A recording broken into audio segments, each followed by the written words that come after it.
एकदा family trip घेऊन नळदुर्गच्या किल्ल्याला भेट दिली असताना फार अपेक्षेने क्षितिजला नर आणि मादी धबधबा बघायचा होता, परंतु नर मादी धबधबा बघता आला नाही कारण पाण्याची कमतरता. आणि त्यावर तो काय म्हणतोय पाहूया. जास्त पाणी पाहिजे तर जास्त झाडे लावा आणि जगवा. इथं पाणी का नाही आले? का बरं की इथं झाडे तोडले. तर झाडे तोडले नसते तर नर आणि मादी मादी बघायला आली असती. नर मादी धबधबा बघायला मिळाला असता. हा.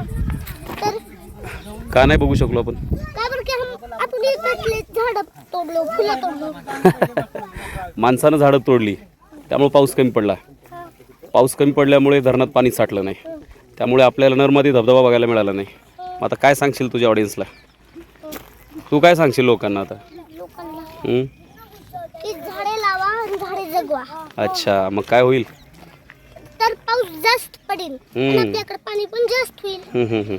आणि धबधबा धबधबा पण बघायला येईल आपल्याला. Okay, bye. बाय.